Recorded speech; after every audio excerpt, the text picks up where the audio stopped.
Hello again, everyone, and welcome to Marquette University Law School, the virtual Lubar Center. I'm Mike Goucher, and this is On the Issues. Today, we are talking with Missy Hughes, who is the Secretary and CEO of the Wisconsin Economic Development Corporation, the leading economic development organization in the state of Wisconsin. Prior to joining WEDC in 2019, Missy Hughes was General Counsel and Chief Mission Officer for Organic Valley. That's the independent cooperative of organic farmers based here in Wisconsin. We've got a lot to talk about today, but first of all, Secretary Hughes, thanks very much for being with us. I'm so glad to be here. Well, let's talk about the pandemic. It's been quite the year for all of us, and all of us have had our lives changed in some way. And I'm wondering how the pandemic has changed WEDC and the role your organization is playing. Yeah, I think like so many organizations and individuals, the pandemic completely turned us upside down. We are a traditional economic development organizations in that we would deploy resources throughout the state, whether to communities or businesses, and we would do that in the form of grants or loans or tax credits. And when the pandemic hit, we really needed to look at all of our tools in our toolbox and determine the best way to help businesses. And frankly, we had to invent a bunch of tools to be able to help businesses. And that's really where we saw one of our biggest differences. We were working on a much more granular level, taking phone calls from small businesses, making much smaller awards to businesses with the CARES Act funding. So we just really had to work smart and efficient, but also fast. And so we were able to do that. And it doesn't have anything to do with me. It's all about the WEDC team and their willingness to dive in and roll up their sleeves and really be innovative on behalf of Wisconsinites. Give us a sense of how many grants you would typically be making and how many you've been making during the time of the pandemic. Yeah, it's a really good example, Mike. So of what we did. In a typical year, we do about 300 grants and awards projects. And in the time after the pandemic until, all the way through in our work with CARES Act funding, we made over 60,000 grants. So just, completely ramped up all these different things. We couldn't have done it without the help of the Department of Revenue and the Department of Administration. We all came together to really decide and work to get these dollars out to businesses as quickly as we could. Give us some examples of the kind of things you've been doing in order to help business survive and hang in there as we all wait for the pandemic to end.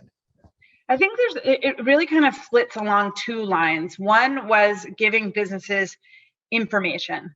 And so that came in the form of first helping businesses determine whether or not they were essential or non-essential under the Safer at Home order. If you remember, the order included, essential businesses stay open, non-essential businesses were closed. And that was a really big challenge for our businesses because every business is essential. And so as we saw that developing, I raised my hand and said, I think WEDC is really ready to help businesses navigate the Safer at Home order. We weren't litigating it, right? We were like, here's this 10-page order. Let's help you read it. Tell us about your business and how can we help you determine what's the best thing to do? Because all the businesses just were like, we want to do the right thing. Help us understand what the right thing is. We also provided guidelines to businesses as they thought about how to reopen. So, I could always imagine being this business owner who, had worked so hard to create this beautiful cafe. I've got my wait staff, I've got my kitchen, and then you walk back in there at the beginning of May and you're trying to figure out how the heck do I reopen this and make it safe for my customers and safe for my employees. And so we worked with industry guidelines. We worked with the DHS to develop this set of guidelines that were really particular for Wisconsin businesses. And so we had restaurant guidelines, we had gym, hair salon, all these different pools, like all of these different types of businesses that were trying to figure out what to do. So that was really on the information side. And then on the grant side, we looked at our internal resources and we, reallocated our budget, which we're able to do because we have this flexible nature to our organization. And we deployed about $7.5 million right away to those businesses that we saw were hardest hit but also that we felt like might be falling through the cracks of federal funding, whether it was PPP or the small business emergency loans. We wanted to make sure that those businesses that were these micro businesses that didn't necessarily have a real relationship with a bank or a credit union, how could we get funds to them? Then as the CARES Act funding was deployed, we were part of helping get those dollars out to businesses. And the first thing we did was about $65 million worth of grants to businesses that had 20 employees or less. We got them $2,500, just a small amount of money, but small businesses really know how to make those dollars last and to stretch them. We then did 2 more phases where we were able to increase the amount of money that we deployed. Overall, we were involved in deploying about $250 million to our businesses. So that was a long answer, but we did a lot. No, and I think based on when you look at Governor Evers' budget, he feels the work still very much must continue. He's put a lot of money in his budget towards WEDC. So apparently he still believes there's still a ways to go in this before we begin to get to the other side of the pandemic. Yeah, I mean, throughout the pandemic, I was on phone calls with the governor and, he was asking me, Missy, what are we doing for our Main Street businesses? I'm so worried that, people are shopping online or they're just not shopping at all. And these businesses that are critical to our communities and critical to people's livelihoods are going to really struggle. So, throughout this, he's been having that conversation with all of us. And as we look towards the budget, based on conversations with us, he recognizes that there's still businesses that will need help. I mean, these businesses have really shown their grit to make it through and their perseverance. And, I think that from some of the conversations I've had, they're like, okay, let's go. Like, we got through that. We can kill it now. And so providing them the resources to really be able to recover and come back stronger. They've found ways to serve their clientele in different manners, whether it's outdoor seating or curbside. Those things are working for them and they want to keep them going, but they also want to get back to their regular business.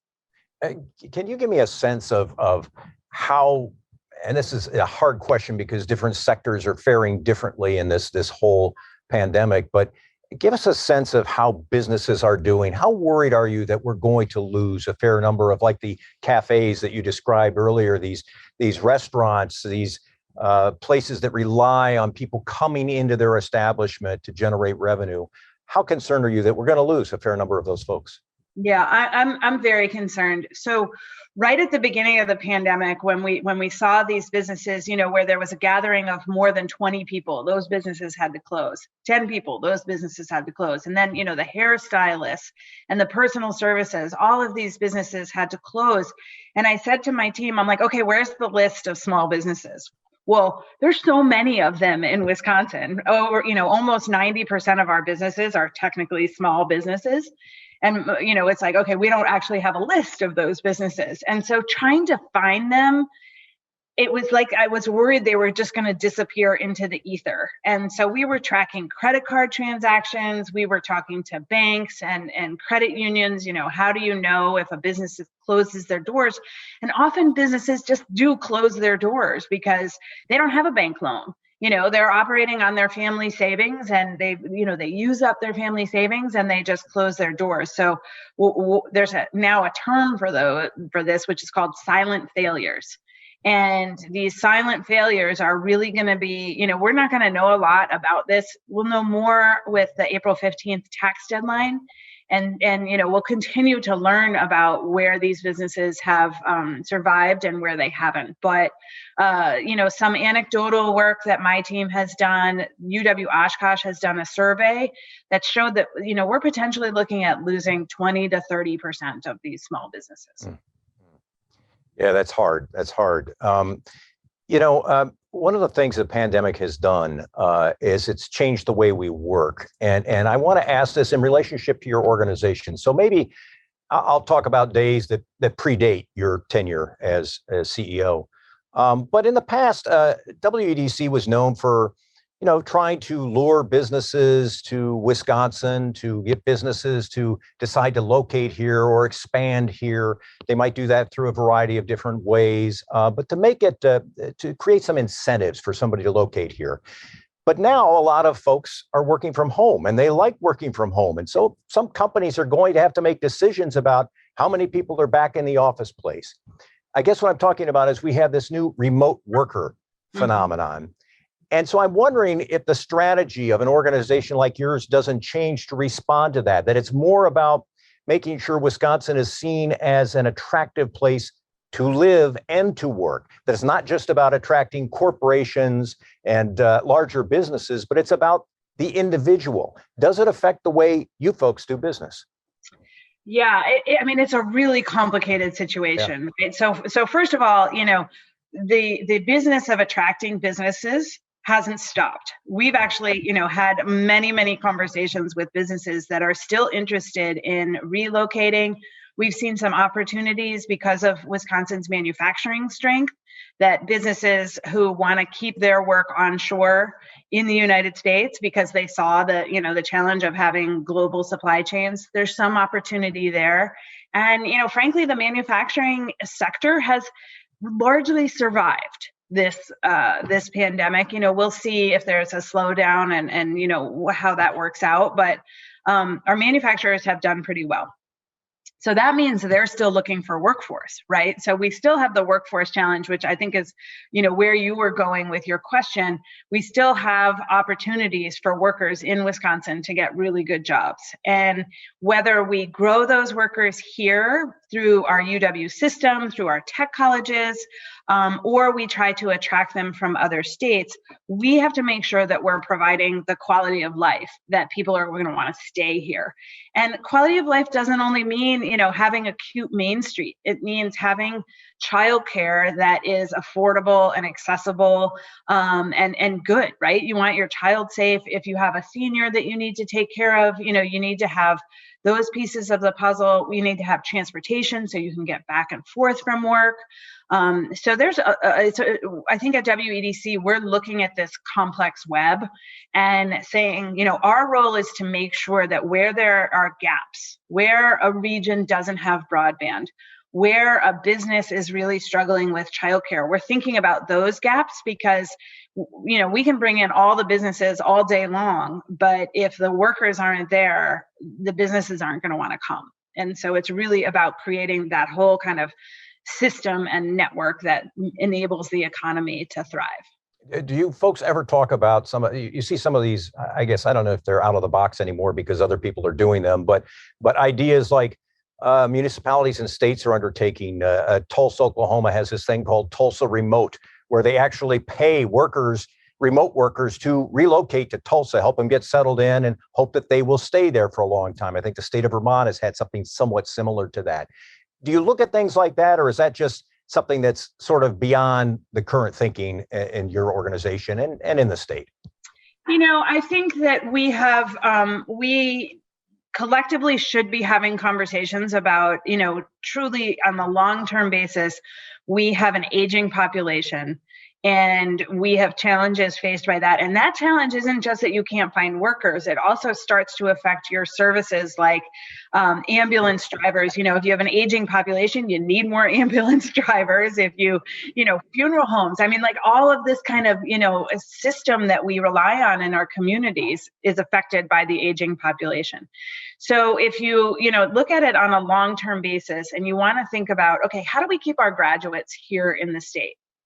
You start to think about things like tuition reimbursement or tax credit incentives to stay. So there's a financial implication there that I think it has to be a collective conversation, and we need to work on our muscles of having, collaborative conversations, but we'll get there. I think our businesses are going to be asking for that because they're really looking for that workforce. You mentioned broadband earlier, and I'd like to spend a couple of minutes on that because there was a study that came out, I think it was late last year or early this year. It says 430,000 people in Wisconsin, many of them in rural areas, do not have access to high-speed internet. And you and I both know that if you don't have access to high-speed internet, it's pretty hard to start a new business. It's pretty hard to do some of the things that would help generate economic growth in this state. How important is that issue to economic development efforts in Wisconsin? It's critically important. And, this was an issue, as you mentioned, even before the pandemic hit. And I happen to be one of the cabinet members who lives in rural Wisconsin. And I don't actually have a fiber to my house because I live in the country. And so as I came into this role, I started to say, okay, what does it take to look for a job if you don't have access to internet? And, if I needed to connect to meetings, I had to, in order to survive the pandemic, I had to get satellite to be able to do this with you. It's expensive and it takes time and it's frustrating. So as the pandemic hit, it was like, okay, the time has come. We now have to fix this. And so the governor's task force on broadband has been started and is really providing input. WEDC we've been doing some pilot programs to help communities get through the grant process to be able to access funds that are available. The PSC has been, really working on getting those dollars out the door. They're going to be making more decisions this week on grant funds to communities around the state. So it's a very fixable problem. Like workforce, with an aging population, all of that is challenging. But putting in broadband, getting that up and running is I said last year, it's not a moonshot. We can make that happen. And I think we're really making good gains towards it. The governor has included another $200 million in his budget proposal to really move the needle on that. And this is a bipartisan issue. I think that all the legislators are hearing about this, whether they're urban or rural. Access to good broadband and this digital divide needs to be bridged. The governor also wants to put $100 million into the creation of a new venture capital fund, and this is an effort to amp up the startup activity in this state, the entrepreneurial activity in this state. Why is that important to Wisconsin? Have we frankly fallen behind some of our Midwestern neighbors in this area? We have fallen behind, and the reason that we've fallen behind isn't because we don't have entrepreneurs. We have, an amazing group of innovators, and I'm having worked for farmers. I'm fond of saying, we can fix things, put together some duct tape and baling wire, and we'll come up with a solution for things. But it's once you have that idea, like I want to take this idea to market, you need to have capital in order to be able to do that. And when you're really growing your business and you've created this great opportunity, you look around in Wisconsin and you try to find the capital to support it. And the reality is it's not here because the vast majority, 85% of venture capital is being spent on the coast. And the tricky thing is when somebody invests in you, they kind of want you close by. So a lot of our real growth businesses are having to pick up and leave and go to the coast because that's where the money is. And so by creating this $100 million venture capital fund, the idea is to create a big magnet and to say, we believe in our Wisconsin entrepreneurs. We're going to invest in them. We invite you to invest with us in Wisconsin. And, by creating a big enough magnet, we believe that we'll be able to not only support Wisconsin's entrepreneurs, but attract funds into the state, which our neighbors have been able to do. This is, not anything that is that earth shaking, but it's time to do it.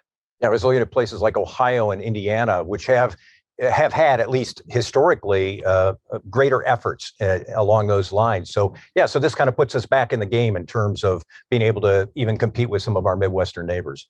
And we've seen a lot of success in Madison when it comes to attracting venture dollars. We've seen success in Milwaukee. This also gives us an opportunity to have success throughout the state. We have ideas coming out of our UW system schools in Eau Claire or Superior. Let's support those. We have rural entrepreneurs that need to be supported. So that's exciting about this being a statewide effort. I want to talk a little bit about the sectors of the economy in Wisconsin and sort of your efforts in those and how you see that given where we are right now. You mentioned manufacturing earlier, that manufacturing has done okay during this pandemic. Do we still see, it's always been a part of who the state is, we've always identified as a strong manufacturing state. Is that the way going forward? Do you still see that as being an important sector going forward? I do. And I think, in a lot of our manufacturing, we're at a real inflection point. We see our manufacturers bringing in new technology and taking on building new technology, right? Whether it's for the new energy economy or for cybersecurity, there's all this opportunity that's happening that often needs to happen in the United States. And so we can have this homegrown manufacturing. And so I think we're going to see businesses really kind of hit a growth stage where, it might be a big business, but there's so much opportunity. And as they open themselves to new marketplaces, we're really going to see, I think, a lot of growth in the manufacturing business, or at least strengthening of that. It's been a challenging time for manufacturing throughout the United States. And I think that we'll see, again, the businesses that have come through the pandemic are going to be like, okay, we learned a lot. What do we take from that learning? We learned how to innovate. We learned how to pivot. We thought we were really inflexible, but look at how flexible we were. People are going to take that and run with it. Give us your sense, and you have a special insight into this, of the agriculture industry in Wisconsin. Where is that headed? It's been through some tough years. The small family farms have been through tough years. How are we doing, and how do you see that figuring into the future economic development efforts here? It's still hard. It's one of the primary reasons I took this job was because I had worked for farmers for 17 years, trying to help them stay on their farms or pass their farms on to their kids. And it was really those small farms that I was working with. And in Wisconsin, our numbers were declining of small farms. And I thought, well, if I can help make a difference, that's what I want to do. And, it's still really challenging to be a small farmer in Wisconsin. Bigger is more efficient. It is able to reach more markets. But again, with the pandemic, I think we've seen a real opportunity for small farms to meet the markets close by. We saw, the supply chain disruption, and all of a sudden we had grocers saying, well, I need meat from, I need to have meat on my shelves. Oh, I can get it from this local producer, this local processor. So the diversity of Wisconsin's agriculture it will enable us to keep that diverse supply. And I think the key now is to remind grocers, to remind all of us that diversity is good. Diversity between small and large, and produce and corn. This is all really important diversity because it adds strength to the economy. Well, what's a sector that we're currently not talking as much about, but that you see as really something that could be important to our state's economy in the future? Give us an example of something that may have a little quieter or lower profile, but could still be very important to us. Well, we talk a bunch about ag, right? We talk about agriculture. We're just talking about it. We don't talk that much about our food and beverage industry. So we have an incredible strength in creating and processing beautiful food, right? So we have dairy, but we turn that into cheese. And that's the food and beverage industry. We have, beautiful water that we turn into beer. Like, that's our history of being a food and beverage home for industry. And you see companies like Haribo, who chose Wisconsin because of our food and beverage background, because of our clean water, because of our communities.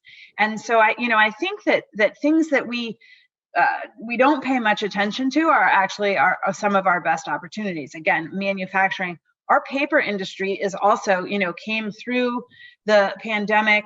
Some sectors of our paper industry did well, cardboard and shipping containers and things like that. Our office paper sector struggled. But overall, again, it's an opportunity to say, okay, our paper industry is ready for the next phase. And how do we help them find that next phase and be thinking about how to innovate and move on? So I think our strength lies in our traditional industries that rely on our natural resources. And we just have to think about how do we pull that strength forward. So Marquette's located in the heart of Milwaukee, and I've been a Milwaukee guy for a long time. So I'll ask a question about Milwaukee and how you view it. As something I talked with Governor Evers about when he was running for office was about the importance of Milwaukee. And I think we talked about something that was said by a former Thompson administration official some years ago. I think it was Mark Buer, who went on to run the Madison Research Park, UW-Madison Research Park. And Mark Buer said the secret to Wisconsin is Milwaukee. And he said to elected officials, you should do everything you can to support Milwaukee's economy, its infrastructure, its schools. I'm wondering how you see Milwaukee's importance to the overall economic well-being of Wisconsin. Well, I just have to say it's super interesting. So I have 3 kids and I live about 2 hours from Madison. So the furthest that we would ever get would be Madison before my kids were like, okay, that's enough. I'm not driving anymore. So I didn't spend that much time in Milwaukee.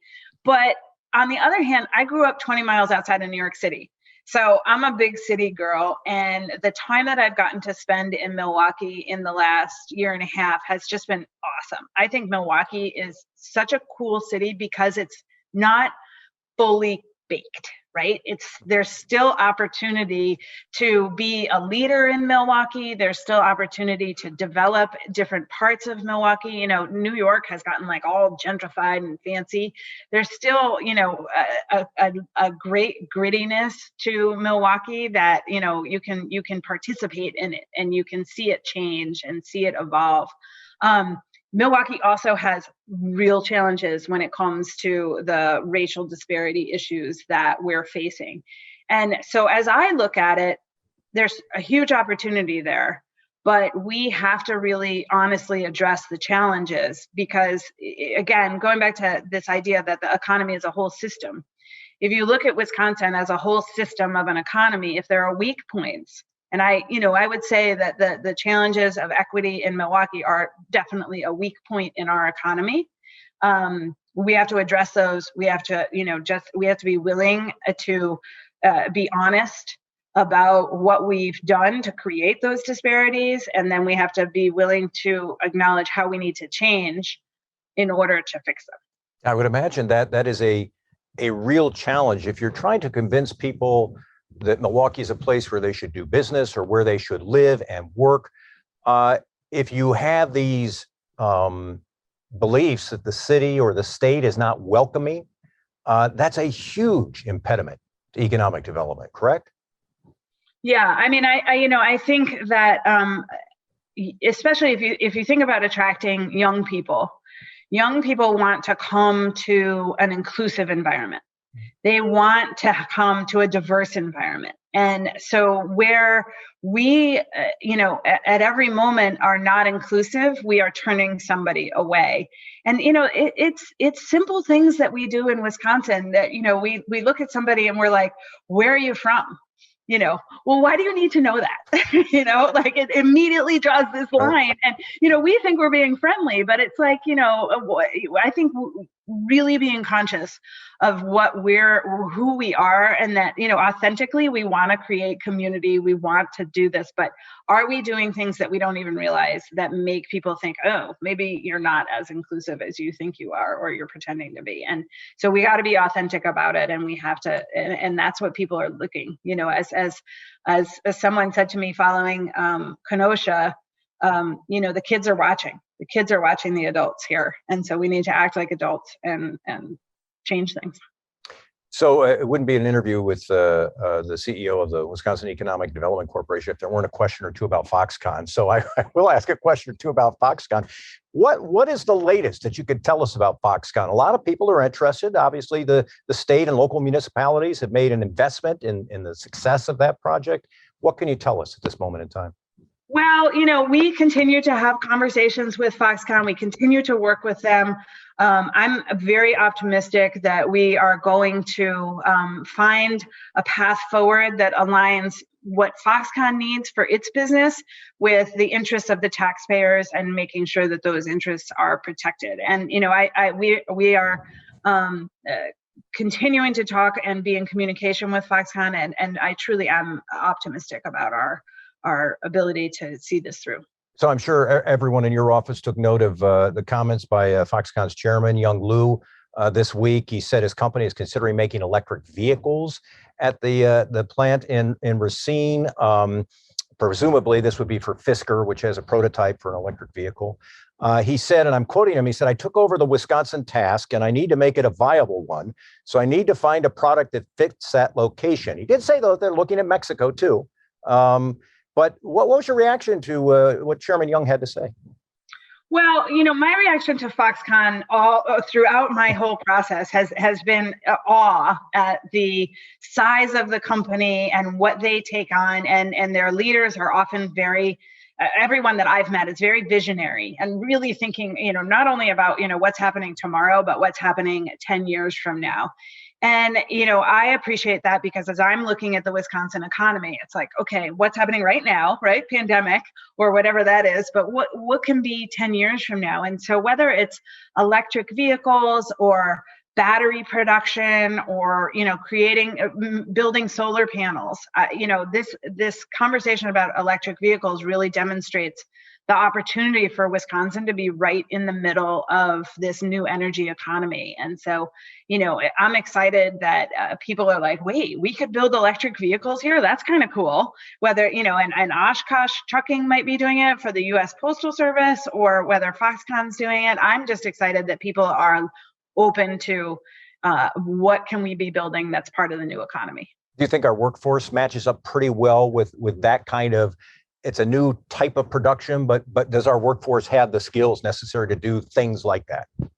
Well, at Organic Valley, we would always hire children of dairy farmers, because a child who is raised on a dairy farm, knows what the farmer needs, knows to think like a farmer.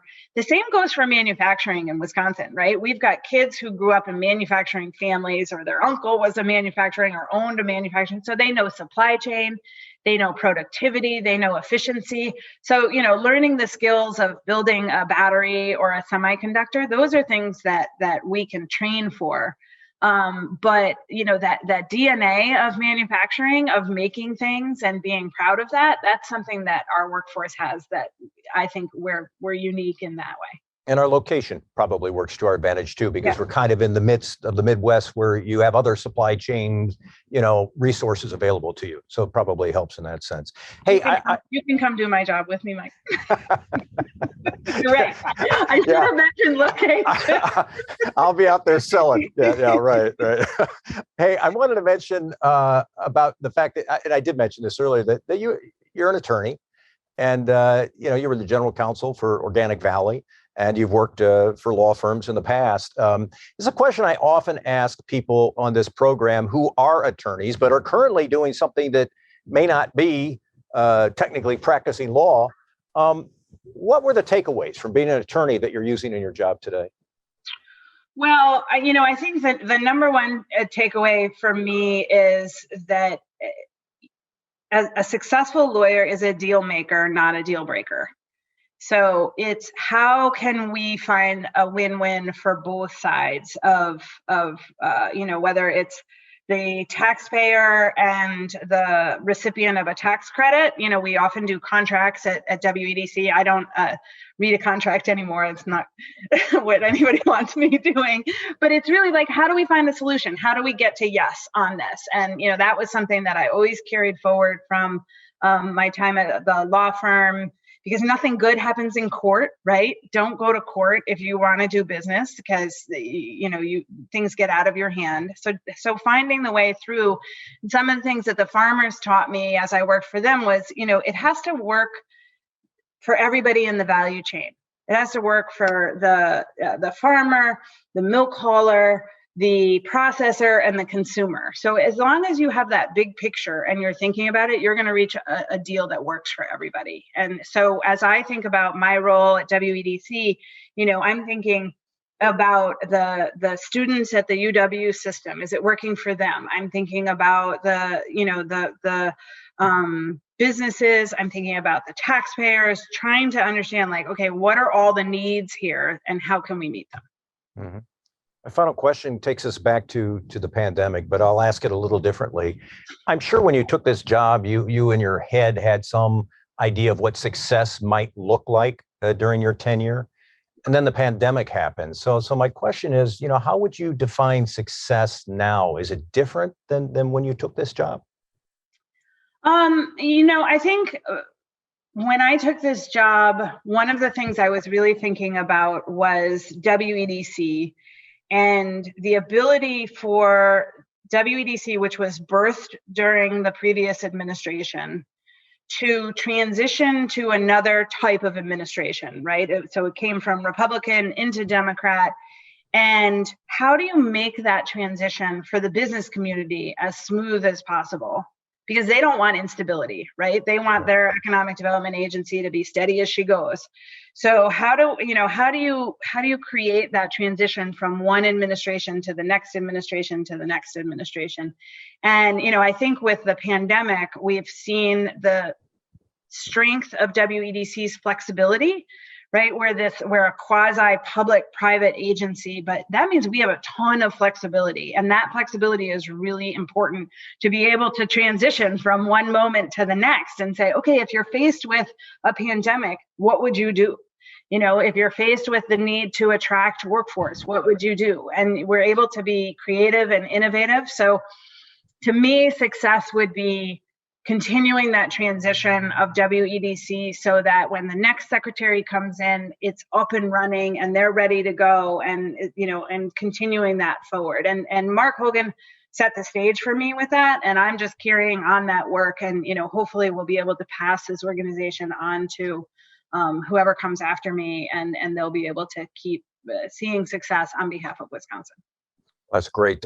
Missy Hughes is the Secretary and CEO of the Wisconsin Economic Development Corporation. We greatly appreciate your time today and your answers to a variety of questions. Thanks so much for being with us. And as we say goodbye, we'll thank everybody who's tuned in to watch this and tell you we'll see you again next time on The Issues. Thank you. Thanks, Mike.